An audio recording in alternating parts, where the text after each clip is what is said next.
The NFL Players Association has been reeling in recent days. It was a weird week. On Monday, there was a sense of celebration. Judge Sue L. Robinson suspends Deshaun Watson only 6 games, even though she found that he committed multiple violations of the personal conduct policy in multiple different ways and that he wasn't truthful about it. He engaged in nonviolent sexual assault, and somehow the legal maneuverings of Jeffrey Kessler managed to limit it to 6 games. What a victory. Oh, crap, the NFL has appealed the decision to the NFL. We're screwed now. That's kind of how the week went. And one of the things that we were explaining, Chris, very loudly and very confidently was the idea that unless the NFLPA appeals the 6-game suspension, any saber-rattling about a lawsuit that could be filed by the NFLPA with a request that the suspension be delayed until the case is resolved. And we saw Tom Brady on the field for a year, and we saw Ezekiel Elliott on the field for much of a year because of that kind of success in court. Ho-ho, Browns fans perking up about the possibility of Deshaun Watson playing week 1. And we said, no, stop it.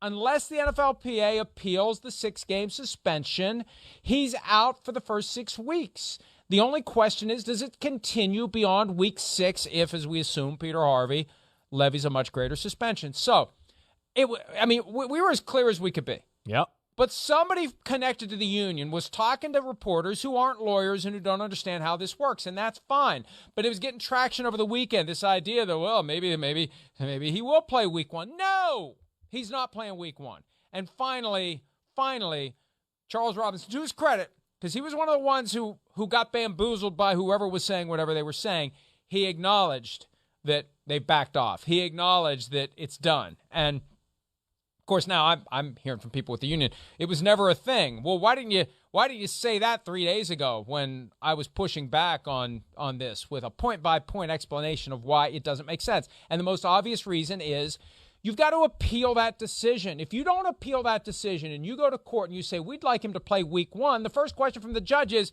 did you appeal the decision that suspended him for the first 6 games of the year? No. You're done then. You're done. Because the NFL didn't appeal those 6. Right. The NFL wants it longer. The NFL wrote its paperwork to make it clear it respects the 6. It just wants more than that. So it's done. It's over. He's not playing week 1 or 2 or 3 or 4 or 5 or 6. You won't see him no matter what happens next. You were all over this from the start. So, the NFLPA took the approach of we're not going to appeal it because they were happy with the decision. But are they wrong? But it looks like they were wrong to do that. It's almost like because of this, you have to appeal everything all the time now, almost to the NFLPA. Am I wrong to say that? They backed themselves into a corner by issuing that statement on Sunday night. Yeah. It was trying to cajole the NFL into respecting the decision of Sue L. Robinson. There's this weird mindset out there, and I hear it from people in the media. Oh, well, you have an independent judge who resolved this case. Why should we not expect her decision? Because everybody agreed that the NFL has jurisdiction over the appeal. Everybody agreed. And you know my theory, Chris.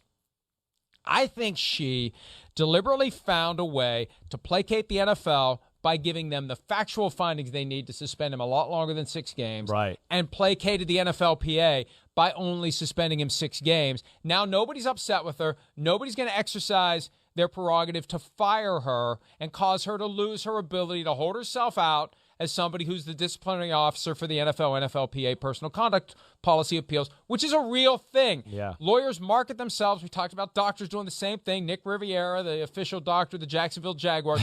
That's a thing.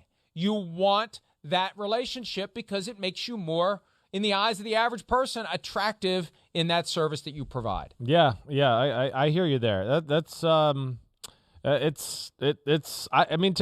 has a bad look for the NFLPA. And that's maybe where they should have, just more strictly stuck up for their player.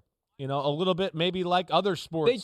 They did. I know, but maybe they need to claim like, hey, 6 games that's still too much. He missed all last year, and we're going to appeal it, just for this very reason. And that to me is where, again, we know the owners have all the power really in this league. There's deals agreed to, and I know there's a CBA and all of that. The NFLPA is never going to be as strong as some of the other sports because NFL players don't play as long.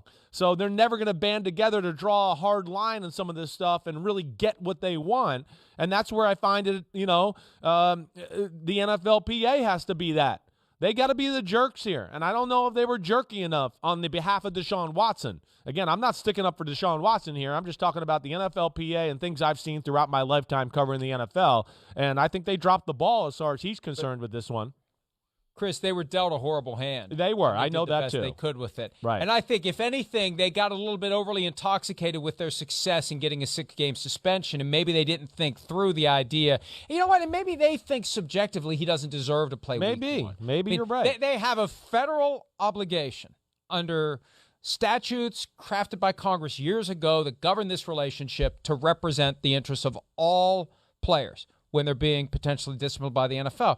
But you know what? Not every defense lawyer believes in his client. Right. And Deshaun Watson did it. Judge Robinson found he did it. Nonviolent sexual assault of at least 4 individuals, the 4 that were presented to her, he did it. And the union has done a good job of making chicken salad. But the reality is the chicken salad is gonna turn quickly back into what it originally was once Peter Harvey issues his ruling. That's it, plain and simple. And now we wait. We talked about it yesterday.